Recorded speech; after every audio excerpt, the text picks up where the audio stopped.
accidentally ripping off that little paper tag. The electric tea kettle clicked off, and I turned around to pour the water into my mug. "Are you ready to go to dinner?" I glanced at the clock. 8:30 p.m. I added a dollop of honey in the mug. I was trying to cut out refined sugar. I realized it affected my moods, and not in a good way. So I'd taken to drinking a cup of honey with a hint of tea to fight my cravings. That little splash of honey may be the very thing that keeps him alive tonight. 1 hour earlier. An annoying staccato beat filled the restaurant. There was no real rhythm, just repetitive, muted thumps.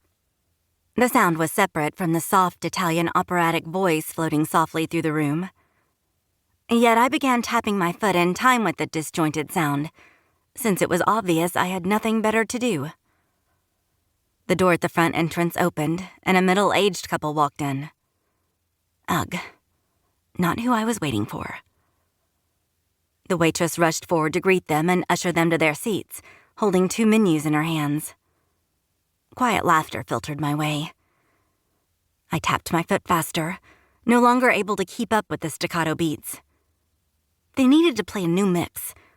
Find themselves a DJ who didn't mix an Italian operetta with an offbeat rap song.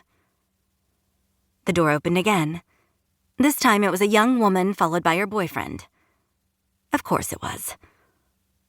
I blew out a loud breath, then scrunched my lips together, wishing I could conjure a specific person named Fletcher Williams, into the room.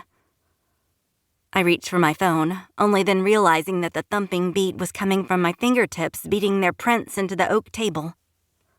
I jabbed at my phone screen, checking for apologetic texts and finding none, as I hit the call button again. It was the 4th time I'd tried in 20 minutes.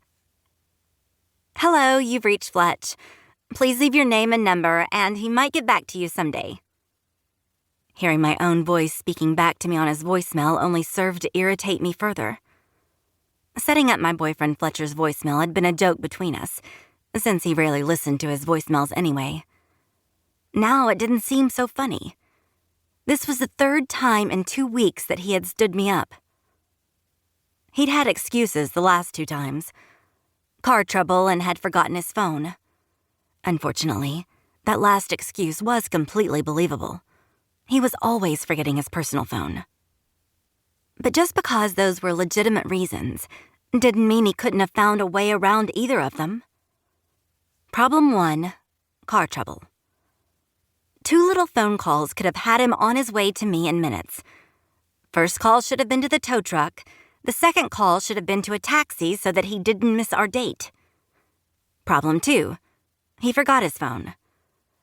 While this was completely in line with Fletcher's life patterns, it didn't excuse the fact that he actually forgot our date and still could have borrowed someone's phone to call me. Forgetting his phone and forgetting our date were 2 different things, but he couldn't seem to separate the 2 of them. I tapped my fingers against the tabletop again. 1 hour. I'd sat at that table for 1 whole hour. With a frustrated sigh, I waved the waiter over and handed him my credit card. Might as well pay for the Italian soda and pile of bread I'd eaten. I'd been craving the seafood scampi, but there was something too pitiful about sitting in an Italian restaurant surrounded by couples on first dates and anniversary dinners, only to eat by yourself. I'd go home and microwave a pizza and eat by myself there. This dinner had been Fletcher's idea even. I think that was what frustrated me the most. Over the last month, he had routinely become more neglectful, not answering calls, bringing over dirty laundry for me to wash, forgetting events he said yes to. My irritation with him had become blatantly obvious in my curt replies, because he told me he wanted to make up for his behavior by taking me out to a nice dinner. See? His idea.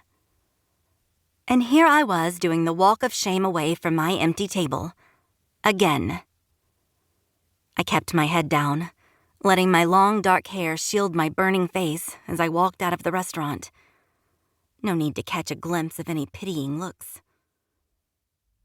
The crisp evening air was like a slap in the face.